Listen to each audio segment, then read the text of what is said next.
Welcome in on this Thursday night. Right now, a Bay Area community is coming together for a vigil in honor of several men recently killed by federal immigration agents and to demand action from Congress. Those deadly incidents have sparked protests in communities across the country, including a national day of action over the weekend.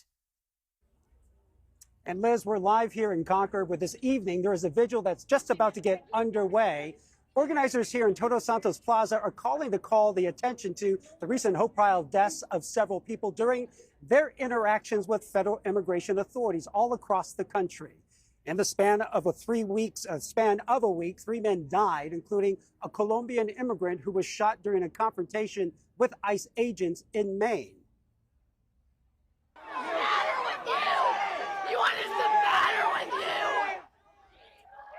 And then tensions boiled over in Houston, Texas this week at a City Hall protest over the death of a man from Mexico who was driving a work van. ICE said he was not the target of their investigation. And then in Florida, a man also from Mexico was killed by a truck while running from an encounter with ICE. He was in the United States on a tourist visa. ICE has defended each of its officers in each of those cases, claiming some of those men used their cars as a weapon. But in the wake of those deaths, ICE briefly paused traffic stops for immigration enforcement until President Trump told them to reverse that decision. This all comes at a time where ICE arrests are surging all across the country.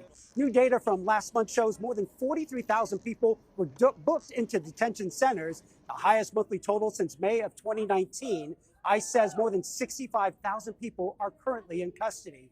And for immigrants trying to navigate the legal system in Northern California, the recent closure of an immigration court in San Francisco is just adding to the strain on the courts, particularly here in Concord.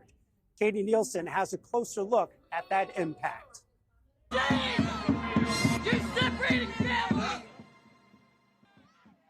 Jeremiah Johnson used to be a federal immigration judge.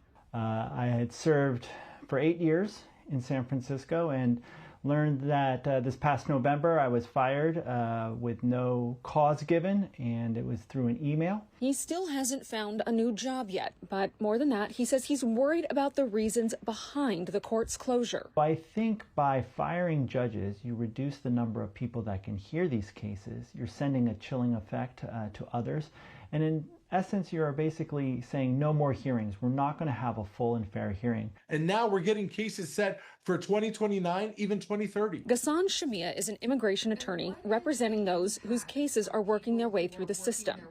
All of those cases have now been transferred to Concord.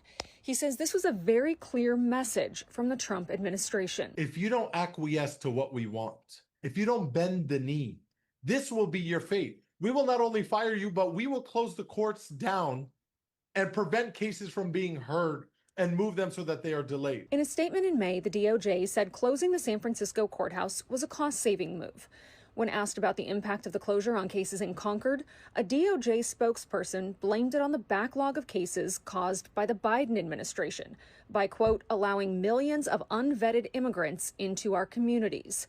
It went on to say, reducing the immigration court backlog remains one of the highest priorities for this administration.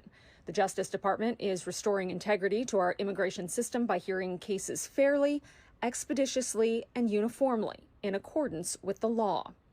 With the closure of the San Francisco courthouse back in May, there are now only 2 federal immigration courts to serve the approximately 12 million residents of Northern California, Concord and Sacramento. The administration of these courts is deplorable. And that goes right to the top, to the President of the United States.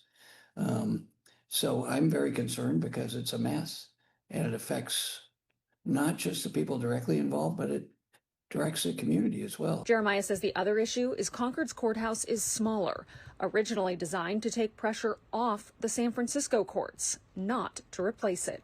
Out of the 21 judges that were my colleagues in San Francisco, there's only 2 left that are still on the bench. The other judges in Concord is nowhere near the amount of judges that they have capacity for. And that was Katie Nielsen reporting. Immigration officials have said cases can be handled by immigration judges remotely anywhere in the country to assist with the case backlog. In the meantime, behind me, you can see the vigil has now started.